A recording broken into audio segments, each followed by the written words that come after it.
اللہ کہہ رہا ہے کہ میری رحمت پر تم خوش ہو جاؤ، میں نے تم کو قرآن دیا، اپنا نبی دیا، اسلام دیا، یہ اللہ کی نعمت تمہیں ملی ہے، اس نعمت پر تم خوش ہو جاؤ، اس نعمت کی قدر کرو۔ اور ہمارے بھائی کیا ترجمہ کرتے ہیں؟ مناؤ، خوشی مناؤ۔ اصل میں سارا مسئلہ پیٹ کا ہے، سارا مسئلہ پیٹ کا ہے، کوئی دلیل نہیں ہے، کہیں کی اینٹ ہے، کہیں کا روڑا ہے، قرآن کو اپنے مطلب کے لیے یوز کرنا ہے۔ اب عیسیٰ علیہ السلام نے کہا تھا وَالسَّلَامُ عَلَيَّ يَوْمَ وُلِدتُّ، میرے اوپر سلام ہو جس دن میں پیدا ہوا۔ اب میلادی مولوی اتنی آیت پڑھ کے چپ ہو جاتا ہے، ارے بھائی آگے کی آیت پڑھ، وَالسَّلَامُ عَلَيَّ يَوْمَ وُلِدتُّ وَيَوْمَ أَمُوتُ، اور میرے اوپر اس دن بھی سلام ہو جس دن میری موت ہوگی۔ گویا اگر اس آیت سے میلاد منانے کا ثبوت ملتا ہے تو پھر یوم وفات بھی منانے کا ثبوت ملتا ہے۔ ساری دلیلیں ایسی بوگس ہیں، اور وہ علامہ اقبال کا شعر ہے نا کہ ہوئے اس درجہ فقیہان حرم بے توفیق، خود بدلتے نہیں قرآن کو بدل دیتے۔ میرے بھائیوں، واللہ یہ قمقمے، یہ چکا چوند، یہ عورتوں کا نکل کر کے یہ ڈیکوریشن دیکھنے جانا، یہ مناظر دیکھ کر کے لوگ کہتے ہیں کہ صاحب ان کو بڑی تکلیف ہوتی ہے، ہم خوش ہو رہے ہیں، دل ان کا جل رہا ہے، ان کے پیٹ میں درد ہو رہا ہے، ہمیں اس لیے ہمارے پیٹ میں درد ہوتا ہے میرے بھائیوں کہ تم اس کو دنیا کا کوئی رنگ دیتے، تم شادی کا نام دے دیتے، تم دنیا کا کوئی میلہ کہہ دیتے، تم دنیا کا کوئی فنکشن کہہ دیتے، ہمیں کوئی اعتراض نہیں تھا۔ مال تمہارا، پیسہ تمہارا، تم جہاں چاہے اڑاؤ، ہم کیا کر سکتے ہیں؟ افسوس اس بات کا ہے، تکلیف اس بات کی ہے کہ یہ سارا کچھ اس رسول کے نام پر کیا جاتا ہے، جس رسول کی زندگی میں نہ کبھی یہ کمکمے تھے، نہ یہ رنگینیاں تھی، نہ اس نبی نے اپنی زندگی میں کبھی دنیا داری کو آنے دیا ہے۔ میرے بھائی، ربیع الاول کا یہ مہینہ نبی کی اگر پیدائش کا مہینہ ہے تو سیرت نگاروں کی میجورٹی کہتی ہے کہ یہ نبی کی وفات کا بھی مہینہ ہے۔ اگر اس مہینے میں تمہیں نبی کی پیدائش یاد آتی اور ہر سال تم اس پیدائش کا جشن مناتے ہو تو ذرا کبھی حدیث کی کتابوں کو اٹھا کر کے دیکھو کہ اس مہینے میں جب نبی کی وفات ہوئی تھی تو صحابہ کرام کی کیا حالت تھی۔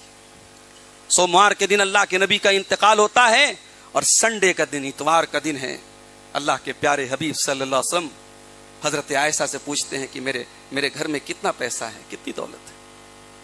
اما عائشہ کہتی ہیں 7 دینار ہیں۔ اللہ اکبر! اس نبی کے انتقال کے ایک دن پہلے ان کے پاس بیلنس کتنا ہے؟ 7 دینار۔ یہ اس نبی کی پراپرٹی ہے۔ اس نبی کے اللہ کا سچا رسول ہونے کی دلیل یہ ہے کہ اس نبی نے کبھی میرے بھائیوں دنیا کی دولت کو اکٹھا نہیں کیا۔ ہماری اور آپ کی زندگی کا مقصد کیا ہے؟ ممبئی میں ہم رہ رہے ہیں، کام کر رہے ہیں، ہمارے یوپی کے یہاں بھائی آئے ہیں، آج کرائے پہ رہتے، سپنا ہے کہ کل ہمارے پاس اپنا مکان ہو۔ جس کے پاس اپنا مکان ہے اس کی خواہش ہے ہمارے پاس کوئی بہت اچھے علاقے میں اپنا مکان ہو۔ آج ہم 50,000 کماتے، کل ہم 50 لاکھ کمائیں۔ آج ہمارے پاس لاکھوں ہیں، کل کروڑوں آ جائیں، ہمارے بچوں کے پاس بڑی دولت ہو۔ یہی تو مقصد ہوتے ہیں ہمارے۔ اس نبی نے اپنے لیے کیا بنایا؟ اس نبی کی 9 بیویاں مٹی کے چھوٹے چھوٹے کمروں میں ساری زندگی گزار دیتی۔ اس نبی نے کوئی بیلنس اکٹھا نہیں کیا، کوئی پراپرٹی نہیں بنائی۔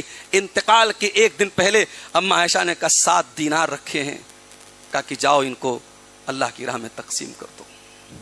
7 دینار تقسیم کر دیے۔ پھر پوچھا کہ میرے پاس تلواریں کتنی ہیں، میرے پاس ہتھیار کتنے ہیں؟ سارے ہتھیاروں کو اللہ کی راہ میں وقف کر دیا۔ اس کے بعد رات ہوئی، چراغ میں ڈالنے کے لیے تیل نہیں ہے۔ اما عائشہ نے پڑوسی سے تیل ادھار لیا ہے اور محمد رسول اللہ کی زندگی کی آخری رات میں چراغ پڑوسی سے مانگے گئے تیل سے جلایا گیا۔ میرے بھائی، نبی کے گھر میں انہی ایام میں جو آتا ہے 30 یا 40 سا جو آتا ہے، وہ نبی کی جو زرہ ہوتی تھی، جو آرمر ڈریس ہوتا تھا، وہ ایک یہودی کے ہاں اس کو گروی رکھا جاتا ہے، تو وہ جو آتی ہے جس سے اللہ کے نبی کے گھر میں کھانا بنتا ہے۔ اس نبی کے نام پر تم دیگیں پکوا رہے ہو، اس نبی کے نام پر یہ کروڑوں کے ڈیکوریشن کر کے اور بڑے بڑے بینر لگا کے یہ ظاہر کرتے ہو کہ صاحب ہمیں اس نبی سے بڑی محبت ہے۔ محبت اگر اس نبی سے ہے میرے بھائیوں، اس نبی نے جس مشن کے لیے زندگی گزاری ہے اس مشن کو اپنی زندگی میں لاؤ۔ وہ نبی توحید کی دعوت دیتے تھے, وہ نبی ایمان کی دعوت دیتے تھے. تمہاری توحید گڑبڑ ہے, تمہارا ایمان گڑبڑ ہے, تمہاری پیشانی کہیں پر بھی جھک رہی ہے اور دعویٰ کرتے ہو صاحب ہم سرکار سے بڑی محبت کرتے ہیں. اللہ کی قسم میرے بھائیوں, نہ اللہ راضی ہوگا بدعت سے, نہ رسول راضی ہوں گے بدعت سے. اگر ہمیں اللہ کو راضی کرنا ہے تو توحید و سنت کے راستے پر آنا پڑے گا. اللہ ہم سب کو اس کی توفیق عطا فرمائے. قارون کی قوم کے لوگوں نے کہا اترانا نہیں, فرح یفرح کے معنی خوش ہونا بھی ہوتا ہے اور اترانا بھی ہوتا ہے. کہا اترانا نہیں, دولت ملی ہے اتراؤ مت. ان اللہ لا یحب الفرحین, اللہ اترانے والوں کو پسند نہیں کرتا ہے. وابتغ فیما آتاک اللہ الدار الآخرہ, اور اے قارون اللہ نے تجھ کو دولت دی ہے, اس دولت کے ذریعے تو آخرت کی تیاری کر. دیکھو یہ ہے اسلام کا کانسیپٹ. اسلام کا کانسیپٹ یہ ہے پیسہ کماؤ لیکن اس پیسے کے ذریعے آخرت بناؤ. اس پیسے کے ذریعے دنیا میں جو بناؤ گے ایک دن چھوڑ کے جاؤ گے, اور آخرت کے لیے جو انویسٹ کرو گے وہ کل قبر میں کام آئے گا, کل قیامت کے دن کام آئے گا. وابتغ فیما آتاک اللہ الدار الآخرہ, اے قارون تو اپنی دولت کے ذریعے آخرت کی تیاری کر. ولا تنس نصیبک من الدنیا, اور دنیا میں تیرا جو حق ہے, تیرے بچوں کا جو حق ہے, تیری ذات کا جو حق ہے, تو اس کو ادا کرتے رہنا. تجھے دنیا والوں کا حق ادا کرنے سے منع نہیں کیا جا رہا ہے. اسلام کا یہ سیدھا سیدھا اصول ہے میرے بھائی. اسلام رہبانیت کی تعلیم نہیں دیتا, میرے نبی نے رہبانیت کی تعلیم نہیں تھی. ابھی ایک غیر مسلم سوامی جی ہیں, آج کل ان کے بیانات کو اور ان کے پروچن کو ہمارے مسلمان بھی بڑا سنتے. میں ایک دن فیس بک پر دیکھ رہا تھا, کمنٹ میں تو مسلمان لوگ کہہ رہے تھے یہ بابا جی بہت اچھی بات کر رہے ہیں. یعنی جس کے پاس سورج کی روشنی ہے وہ دوسروں کے چراغ سے روشنی مانگ رہا ہے, یہ مسلمان کا حال ہے. ابھی شیخ عرفان صاحب نے کہا نا کل ٹرین کا کہ ایک مسلمان برقع نشین لڑکی جو ہے کسی غیر مسلم کے ساتھ نظر آ رہی تھی. اب یہ منظر کوئی انوکھا اور کوئی نیا نہیں ہے. آپ بمبئی کی سڑکوں پہ نکل جائیں, آپ کو عام بات ہے. آپ دیکھیں گے, نظر جھکا کے آگے بڑھ جائیں گے. اپنی غیرت کو ہمیں اور آپ کو اپنی غیرت کو اپنے سینے میں گھوٹنا پڑتا ہے میرے بھائی. اپنے غصے کو ضبط کرنا پڑتا ہے. یہ مناظر اب عام ہیں, اب یہ تقریریں اور یہ بیانات ہوتے رہیں گے اور یہ بے حیائی چلتی رہے گی. تو سوامی جی کیا کہہ رہے تھے کہ صاحب ان سے کسی نے پوچھا کہ بھائی میں شادی کرنا چاہتا ہوں یا میں کسی لڑکی سے محبت کرتا ہوں, تو انہوں نے کہا کہ صاحب یہ جو میاں بیوی کا رشتہ ہے کیا ہے, یہ مل موتر کے مارگ ہیں, پیشاب پاخانے کے راستے ہیں, ان کی کوئی حقیقت نہیں ہے. تو اب دنیا والوں کو لگتا ہے صاحب یہ بڑی اچھی بات کر رہے ہیں. اب کوئی پوچھے سوامی جی سے کہ یہ اگر یہ شادی بیاہ کی جو باتیں ہیں اور جو میاں بیوی کا تعلق ہے یہ مل موتر کے مارگ ہے, تو آپ کیسے دنیا میں جنم لیے ہیں, آپ کیسے آئے ہیں؟ اسلام ڈھکوسلے بازی کا نام نہیں ہے. اسلام ہماری فطرت کے تقاضوں کی رعایت کرتا ہے. یہ جتنے بڑے بڑے برہمچاری بنے پھر رہے ہیں جو کہتے ہیں کہ صاحب ہم شادی نہیں کرتے ہیں, بیوی سے دور رہتے ہیں, بچوں سے دور رہتے ہیں, سب کے اندر جو ہے تاریکیاں اور سیاہیاں بھری پڑی ہیں. اسلام نے فطرت سے لڑنے کی تعلیم نہیں دی. اسلام نے کہا لڑکا جوان ہو گیا, لڑکی جوان ہو گئی, شادی کراؤ اس کی. جس طریقے سے اس کو کھانے کی ضرورت ہے, پانی کی ضرورت ہے, گھر کی ضرورت ہے, مرد و عورت کو ایک دوسرے کی بھی ضرورت ہے. اسی لیے اللہ کے نبی کے پاس ایک صحابی کا معاملہ آیا. صحابی کی نئی نئی شادی ہوئی ہے, بیوی کے پاس وہ رہتے ہی نہیں ہیں, رات بھر تہجد پڑھ رہے ہیں, دن میں روزہ رکھ رہے ہیں. اللہ کے پیارے نبی کو پتا چلا, آپ نے بلوایا. الم اخبر انک تصوم النہار وتقوم اللیل, اے عبداللہ مجھے پتا لگا ہے تم رات بھر تہجد پڑھتے ہو اور دن میں روزہ رکھتے ہو. ہاں اللہ کے نبی صحیح پتا چلا. آپ نے فرمایا اے عبداللہ کان کھول کر کے سن لو, میں روزہ بھی رکھتا ہوں اور میں گیپنگ بھی دیتا ہوں. میں کبھی کبھی روزہ نہیں بھی رکھتا ہوں, میں گیپ دے کے روزہ رکھتا ہوں. میں رات میں آرام بھی کرتا ہوں اور میں رات میں تہجد بھی پڑھتا ہوں. اور اے عبداللہ میں نے نکاح بھی کیے ہیں. اے عبداللہ کان کھول کر کے سن لو, تمہارے اوپر تمہارے بدن کا بھی حق ہے, تمہارے اوپر تمہاری آنکھوں کا بھی حق ہے, تمہارے اوپر تمہاری بیوی کا بھی حق ہے, اور تمہارے اوپر تمہارے مہمان کا بھی حق ہے. اسلام کا یہ اصول ہے میرے بھائی. اسلام دنیا میں ہمارے ذمے جو حقوق ہیں انہیں ادا کرنے کی تعلیم دیتا ہے. لیکن ہاں اسلام ساتھ میں یہ بھی کہتا ہے کہ یہ دنیا کی زندگی یہ پرماننٹ نہیں ہے. یہ دنیا کی زندگی ٹیمپرری ہے, عارضی ہے.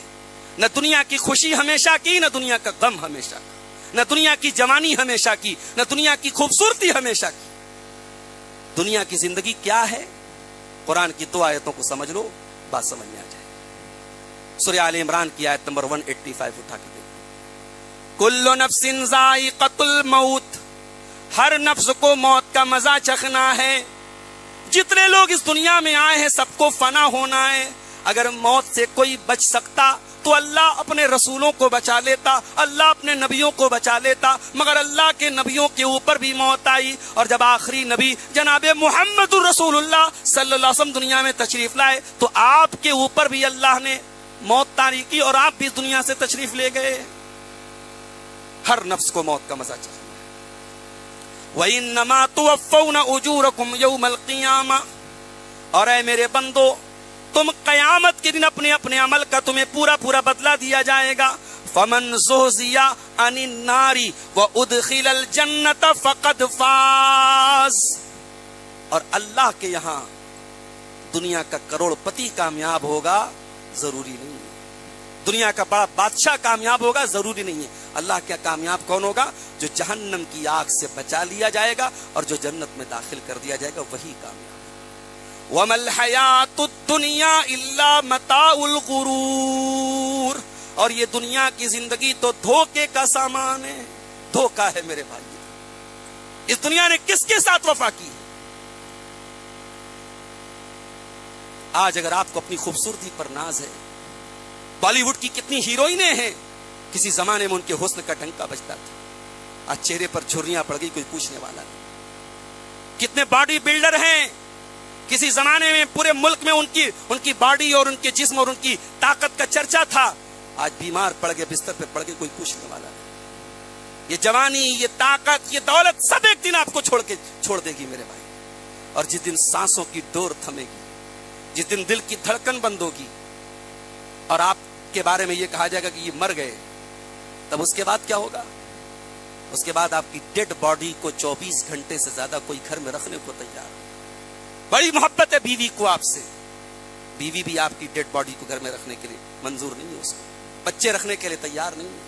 کورونا کے دور میں مجھے بتایا اسی بمبئی کے لوگوں نے، باپ مر جاتا تھا، کوڑے دان میں باپ کی لاشیں جو ہے وہ ہمارے غیر مسلم بھائیوں کے ہاں شمشان گھاٹ میں گئی ہے، بیٹا اپنے ڈر کے مارے، وائرس کے ڈر سے اپنے باپ کی لاش کو ہاتھ لگانے کو تیار۔ یہ ہے دنیا کی زندگی۔ جن بچوں کے لیے آپ نے اپنا خون پسینہ ایک کیا، جن بچوں کے لیے آپ نے حلال و حرام کی تمیز بلا دی، زندگی بھر کٹتے رہے، کھپتے رہے، مرتے رہے، جس دن آپ مریں گے بچوں کو آپ کے جانے سے زیادہ آپ کی پراپرٹی کیسے حاصل ہوگی اس بات کا غم لاحق ہو جائے گا۔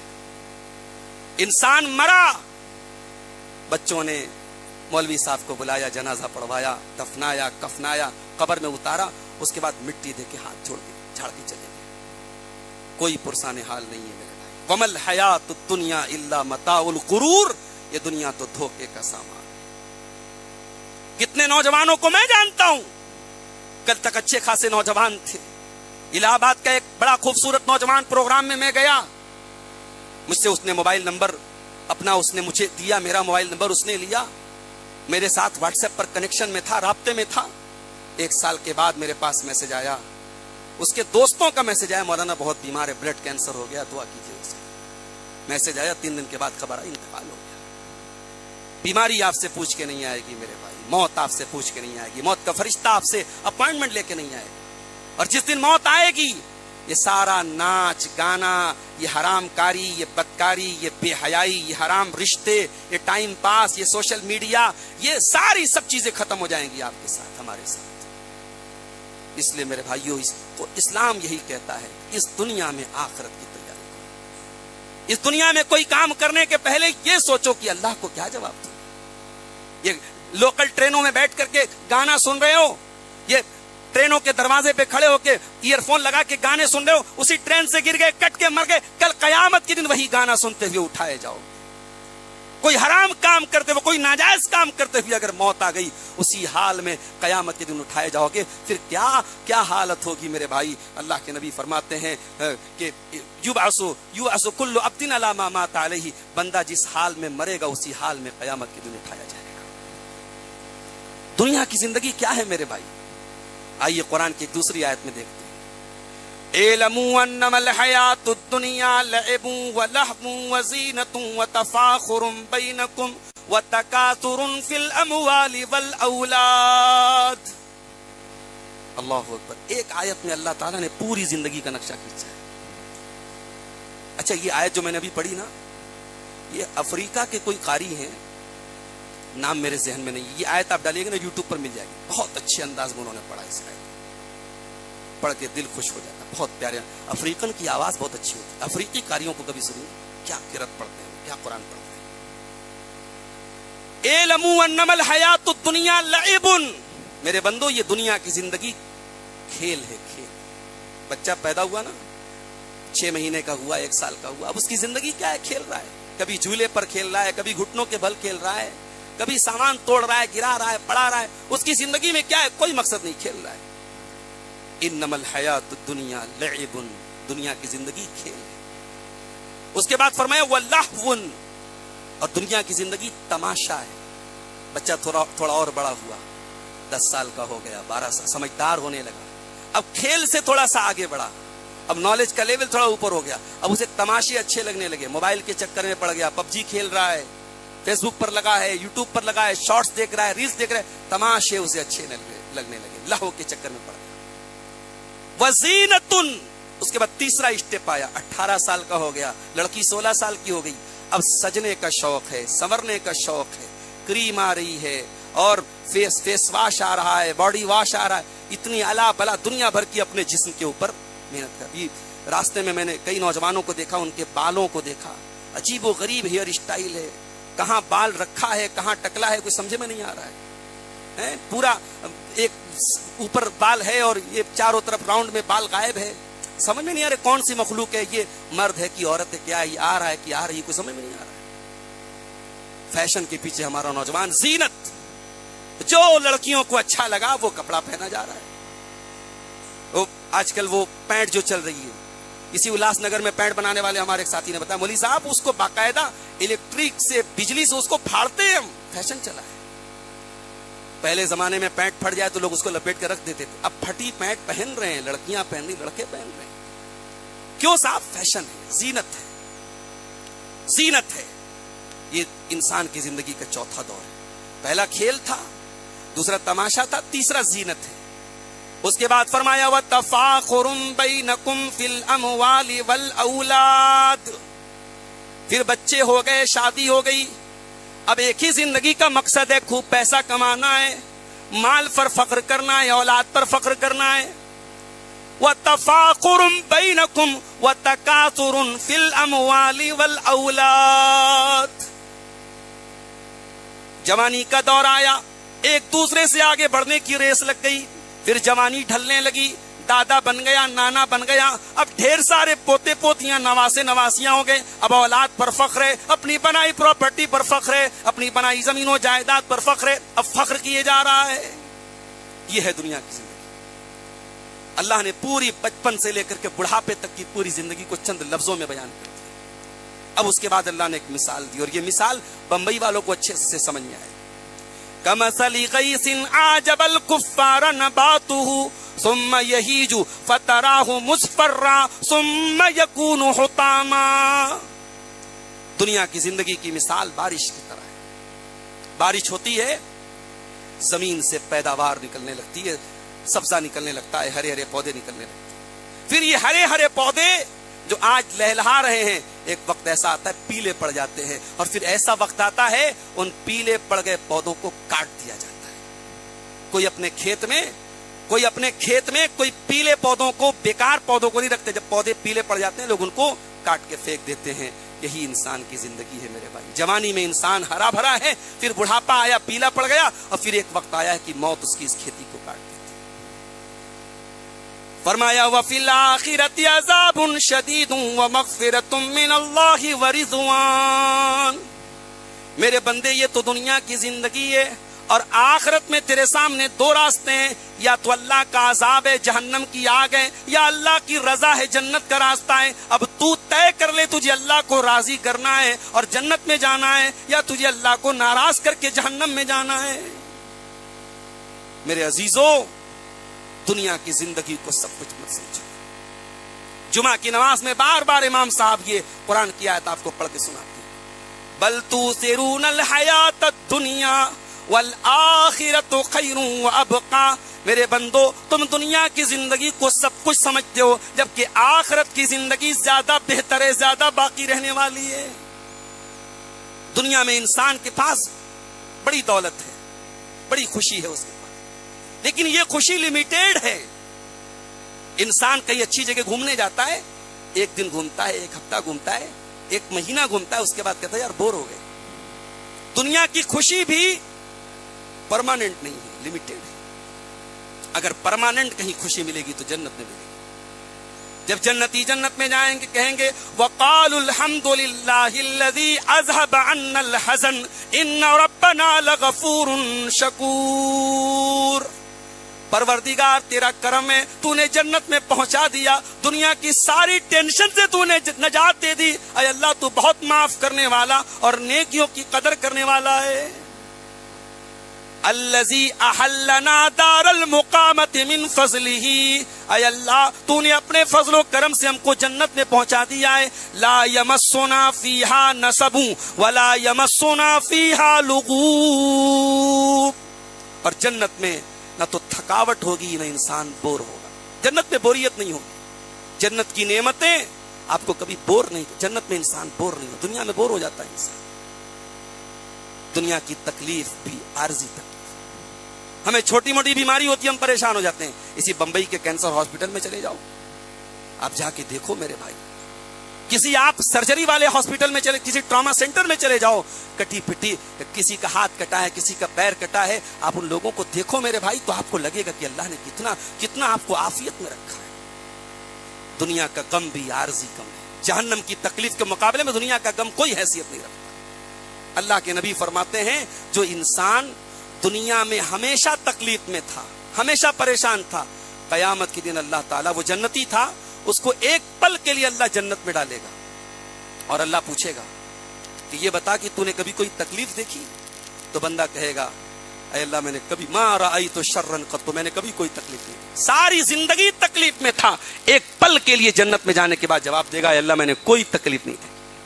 اور جو دنیا میں بڑی لگزریس لائف گزارتا تھا، بڑے عیش و آرام سے رہتا تھا، ہمیشہ اے سی میں سوتا تھا، اے سی میں رہتا تھا، نرم گدوں پر سوتا تھا، کبھی بیمار ہوا تو ڈاکٹروں کی فوج لگ گئی، اتنا پیسہ تھا، اتنی دولت تھی، جب وہ مرے گا اور قیامت دن وہ جہنمی تھا، اللہ تعالیٰ اس کو جہنم میں، حدیث کے الفاظ ہے فَيُسْبَغُ سَبْغَةً فِي النَّارِ، اس کو جہنم میں جیسے کپڑے کو رنگائی ہوتی ہے نا، دوپٹہ رنگتے ہیں نا، دوپٹہ رنگنے والے تو وہ کپڑے کو ڈال کے فوراً نکال لیتے ہیں، تو اس کو جہنم میں ڈال کے فوراً نکال لیا جائے گا اور اس سے پوچھا جائے گا ہل رأیت خیرا قط، کیا تو نے کبھی کوئی نعمت دیکھی، کوئی بھلائی دیکھی، کوئی اچھائی دیکھی؟ کہے گا اے اللہ ما رأیت خیرا قط، میں نے کبھی کوئی بھلائی نہیں دیکھی، ساری زندگی تکلیف میں گزارا ہے. ایک پل کے لیے جہنم میں جانے کے بعد اس کا یہ جواب ہوگا میرے بھائی. ہم اور آپ دنیا کے لیے مر رہے ہیں، اپنی آنکھوں سے ہم میتیں دیکھتے ہیں، جنازے دیکھتے ہیں، ہمیں موت یاد نہیں آتی، ہمیں آخرت یاد نہیں آتی. ہم دنیا میں کبھی کار میں سفر کر رہے ہو، آپ اچانک جنگل میں آپ کی کار اچانک اس کی لائٹ خراب ہو جائے اور گھنے جنگل میں آپ کی کار بیچ جنگل میں بیچ راستے میں کھڑی ہو جائے، آپ کار کے اندر بیٹھے نا تب بھی آپ کو ڈر محسوس ہوگا، ڈر محسوس ہوگا اگر لائٹ اس کی اچانک سے خراب ہو جائے. میرے بھائیوں، دنیا میں ہم کمرے میں رات میں 0 واٹ کا ایک بلب جلا کے سوتے ہیں، ہمیں بالکل اندھیرا ہمیں پسند نہیں آتا، ہمیں گرمی میں ہم اے سی لگا کے سوتے ہیں. اس قبر کی تاریکی کے بارے میں سوچو، وہاں کون آپ کو اے سی کی ٹھنڈک پہنچائے گا، وہاں کون آپ کو اجالا دے گا؟ کبھی آپ نے اس قبر میں اپنے مردوں کو دفنانے کے بعد یہ سوچا کہ ہمیں بھی وہیں جانا ہے؟ اللہ کے پیارے نبی ایک انصاری صحابی کے جنازے کو قبر میں اتارا جا رہا ہے، اللہ کے پیارے نبی وہیں پر بیٹھے ہوئے ہیں، آپ کے صحابہ بھی آپ کے آس پاس بیٹھے ہوئے ہیں.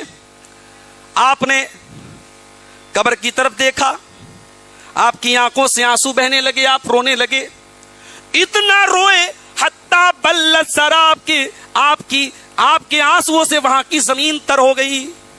آپ نے فرمایا لمثل ھذا فاعدوا یا اخوانی، اے میرے صحابہ اس قبر میں تم کو بھی جانا ہے، اس قبر کی تیاری کرو۔ او لوگو، تمہارا نبی تو قبر میں جانے کی بات کر رہا ہے، قبر کی تیاری کی بات کر رہا ہے، اور تمہاری زندگی میں کہیں کوئی قبر کی تیاری نہیں ہے۔ ہماری زندگی میں تو صرف زندگی کی بات ہے، موت کی بات کون کرتا ہے؟ مرنے کا نام لو تو لوگ کہتے ہیں نہیں، مرنے کی بات مت کرو، جینے کی بات کرو۔ ہماری زندگی میں کھانا ہے، کمانا ہے، انجوائے کرنا ہے۔ اگر زندگی کا مقصد یہی ہے، کھانا ہے، کمانا ہے، انجوائے کرنا ہے، اللہ نے یہ کائنات کیوں بنائی میرے بھائی؟ کھلواڑ کیا اللہ نے؟ مذاق کیا اللہ نے؟ افحسبتم انما خلقناکم عبثا وانکم الینا لا ترجعون، میرے بندو کیا تم نے یہ سمجھ کے رکھا ہے ہم نے دنیا کو بے مقصد بنایا ہے اور تمہیں مرنے کے بعد ہمارے پاس نہیں آنا ہے؟ کیا سمجھتے ہو قیامت نہیں آئے گی؟ حساب نہیں دینا ہے؟ اللہ کیا نہیں جانا ہے؟ کیا سمجھتے ہو اللہ نے کھلواڑ کیا ہے دنیا کو بنا کے؟ میرے بھائیوں، اس آخرت کی تیاری کرو، مرنے کے بعد کی زندگی کی تیاری کرو جو پرماننٹ زندگی ہے۔ آخرت کی زندگی پرماننٹ زندگی۔ حضرت ابوبکر صدیق کا آخری ٹائم آیا، خود ہمارے نبی کا آخری ٹائم دیکھو آپ۔ سوموار کا دن تھا، فجر کی نماز ہو رہی، مسجد میں حضرت ابوبکر صدیق نماز پڑھا رہے، صحابہ نماز پڑھ رہے۔ اللہ کے نبی کو اپنی طبیعت کچھ بہتر محسوس ہوئی، بستر سے اٹھے، اپنے کمرے کے دروازے تک پہنچے، پردہ ہٹایا، سامنے صحابہ نماز پڑھ رہے۔ اللہ کے نبی کے چہرے پر مسکراہٹ آئی، اپنی امت کو نماز پڑھتے دیکھا تو مسکرانے لگے۔ یہ احساس ہوا کہ میری امت میرے مشن پر چل رہی ہے۔ اس نبی نے اگر اپنی امت کو آج یہ جو میلاد کے نام پر یہ جو تماشے ہو رہے ہیں، یہ تماشے کرتے دیکھا ہوتا تو سوچو اس نبی پر کیا گزری ہوتی۔ اس نبی نے امت کو نماز پڑھتے دیکھا، ابو بکر نماز پڑھا رہے ہیں، صحابہ نماز پڑھ رہے ہیں، اللہ کے پیارے نبی کے چہرے پر مسکراہٹ آ گئی کہ میرے بعد میری امت میرے مشن پر قائم ہے۔ اس کے بعد آپ نے پردہ گرا دیا۔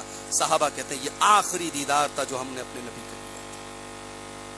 اس کے بعد آپ اپنے بستر پہ آتے ہیں، اور جیسے جیسے دن چڑھتا چلا جا رہا ہے، محمد الرسول اللہ کی تکلیف بڑھتی چلی جا رہی ہے۔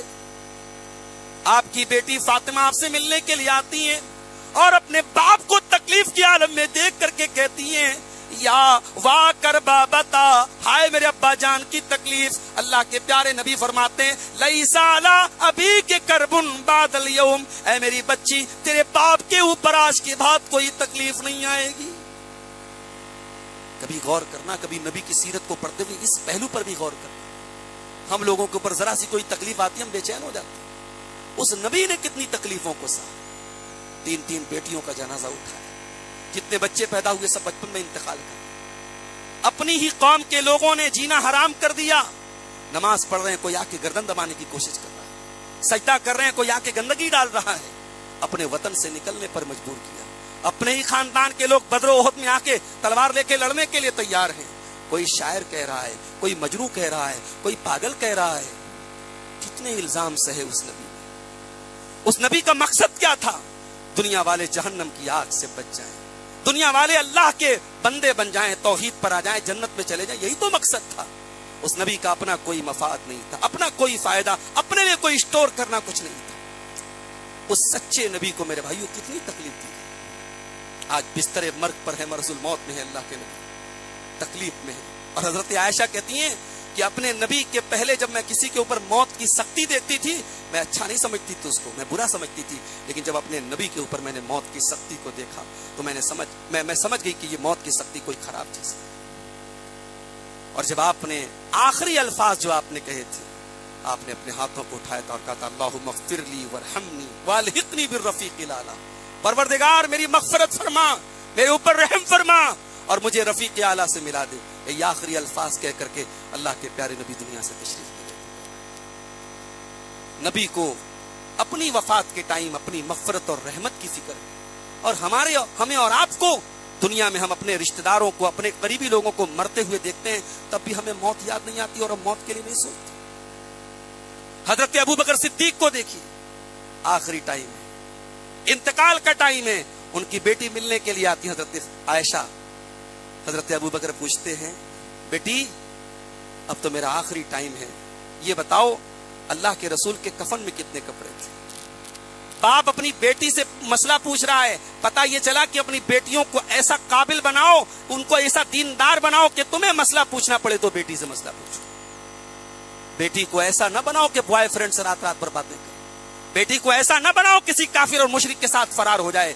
بیٹی کو وہ تعلیم دو، وہ اس کو تہذیب دو، وہ تربیت دو کہ آپ کی بیٹی آپ کے مسئلے کا حل آپ کو بتائے، آپ کے دین کے سلسلے میں آپ کی رہنمائی کرے. حضرت ابوبکر نے کہا بیٹی نبی کے کفن میں کتنے کپڑے تھے؟ کہا ابا جان 3 سوتی چادروں میں اللہ کے نبی کو کفنایا گیا تھا. اس میں کوئی کرتا نہیں تھا، کوئی امامہ نہیں تھا. 3 سفید چادروں میں اللہ کے نبی کو کفنایا گیا تھا. کہاں ہے میری بیٹی؟ یہ میرا کپڑا ہے جو بیماری کے دنوں میں پہنتا تھا، اس میں داغ دھبے بھی لگے تھے. کہا میری بیٹی اس کپڑے کو لے لینا اور 2 چادریں اور لے لینا اور میرے نبی کی سنت کے مطابق مجھ کو بھی 3 کپڑوں میں کفنانا. صحابہ کو اپنی موت کے ٹائم بھی نبی کی سنت یاد رہتی تھی. ان کو اس بات کی فکر رہتی تھی کہ میرے جنازے میں بھی نبی کی سنت کو فالو کیا جائے، میرے جنازے میں بھی کوئی ایسا کام نہ کیا جائے جو نبی کی سنت کے خلاف ہو، جو بدعت ہو. کہ 3 کپڑوں میں مجھے کفنانا، ایک یہ پرانا کپڑا لے لینا، 2 نیا لے لینا. حضرت عائشہ نے کہا ابا جان ہم اتنے گئے گزرے تو نہیں ہے کہ آپ کو نئی چادر نہ لا کے دے دیں. ایک کفن کا کپڑا ہم نہ لے سکے، اتنے گئے گزرے تو نہیں ہے، ہم اس داغ دھبے والی چادر میں آپ کو نہیں کفنائیں گے، ہم نئی چادر لائیں گے. حضرت ابوبکر صدیق نے کیا جواب دیا؟ کہا اے میری بیٹی جب تو اپنے باپ کو قبر میں جب دفن کر دے گی، تیرا باپ جب قبر میں چلا جائے گا تو نئی چادر میں کفنائے چاہے پرانی چادر میں کفنائے، انما هو للمہلہ، اسے تو مل کر کے مٹی میں ہی جانا ہے، اس چادر کو ختم ہو جانا ہے. میری بچی مجھے کسی نئی چادر میں کفنانے کی ضرورت نہیں ہے. پھر پوچھا بیٹا اللہ کے نبی کا انتقال کس دن ہوا تھا؟ کہا سوموار کے دن ہوا تھا. کہا آج کون سا دن ہے؟ کہا سوموار کا دن. کہا کہ کاش آج کے دن میں اپنے نبی سے جا کے ملاقات کروں. اور شام ہوتے ہوتے حضرت ابوبکر صدیق دنیا سے تشریف لے. یہ صحابہ کرام تھے، یہ نبی کے سب سے چہیتے صحابہ تھے. اور آگے بڑھیے حضرت عمر کا واقعہ، شہادت کا واقعہ یاد کیجیے. فجر کی نماز پڑھا رہے حضرت عمر، ابو لولو نام کا ایک پارسی غلام جس کو عمر کے دشمن ایران میں باقاعدہ اس کی مزار بنائے ہوئے ہیں اور اس کو بابا فیروز بولتے ہیں. جائیے انٹرنیٹ پر سرچ کیجیے، میں کوئی بنڈل بات نہیں بولتا ہوں. حضرت عمر کے قاتل کی مزار بنی ہے ایران کے اندر اور اس کی مزار پر بڑی عقیدت سے لوگ جاتے ہیں. جو حضرت عمر کے دشمن ہیں، حضرت عمر کو جو گالی دیتے ہیں، اس کے قاتل کو بڑا سراہتے ہیں کہ اس نے بڑا اچھا کام کیا. ابو لولو فیروز نام تھا، پارسی تھا. اس نے کھنجر مارا حضرت عمر فاروق کے پیٹ پر. حضرت عمر فاروق زمین پر گرے. اللہ زمین پر گرے. عبد الرحمن ابن عوف کا ہاتھ آگے بڑھایا، پکڑ کے ان کو مسلح پر بڑھایا. نیچے پڑے تڑپ رہے ہیں، خون بہ رہا ہے. اور ابو لولو فیروز نے 2-4 اور لوگوں کے اوپر بھی کھنجر مارا اور پھر خود اپنے اوپر کھنجر مار کے خودکشی بھی کر لی. 3-4 لوگوں کی ڈیڈ باڈی پڑی ہے. امیر المومنین زمین پر پڑے تڑپ رہے مگر نماز نہیں رکی ہے. یہ نبی کے صحابہ تھے. آج تو صاحب میلاد کا جلوس نکل رہا ہے، بازو میں مسجد ہے، امام صاحب کا قرات کرنا دشوار ہے، قرآن پڑھنا دشوار ہے، نبی کی عاشق جا رہے ہیں، قرآن کیسے پڑھیں گے آپ؟ یہ حالات ہے میرے بھائی. حضرت عمر مصلی پر گرے ہیں، خون بہ رہا ہے. حضرت عبد الرحمن ابن عوف نے جلدی جلدی نماز پڑھائی، سلام پھیرا. حضرت عمر کو گھر لے کے آیا گیا. انتڑیاں کٹ چکی ہیں پوری. حکیموں کو بلایا گیا، دوا دی جا رہی ہے، دوا حلق میں جا رہی ہے، سب باہر نکل جا رہی ہے. انتڑی کٹ چکی ہے، اب زندگی کا کوئی چانس نہیں بچا، بچنے کا کوئی چانس نہیں بچا. ایک صاحب آتے ہیں، کہتے ہیں عمر آپ کو پریشان ہونے کی ضرورت نہیں ہے، نبی کے بڑے چہتے صحابی ہیں آپ، نبی کا بڑا ساتھ دیا ہے آپ نے، نبی کی بڑی خدمت کی آپ نے، اور آپ کے ہاتھ میں جب خود خلافت آئی ہے آپ نے بہت اچھے طریقے سے خلافت کی ہے، آپ کو پریشان ہونے کی ضرورت نہیں. حضرت عمر نے کہا کہ اللہ نے مجھے توفیق دی، میں اسلام لایا، نبی کا ساتھ دیا، نبی پر ایمان لایا، نبی کے ساتھ جہاد کیا، یہ اللہ کا کرم تھا. لیکن تم کہہ رہے ہو کہ میں اس پر مطمئن ہو جاؤں. ارے عمر کی تمنا تو یہ ہے، عمر کی آرزو تو یہ ہے کہ کل قیامت کے دن اللہ اگر یہ کہہ دے لو ان لی طلاع الارض ذهبا لافتدیت به من عذاب اللہ. اگر اللہ کہتے اے عمر تو زمین بھر کے سونا لے کے آ جا اور میں تجھ کو جہنم کی آگ سے بچا لوں گا, میں زمین بھر کے سونا دے کے اپنے آپ کو جہنم کی آگ سے بچانے کو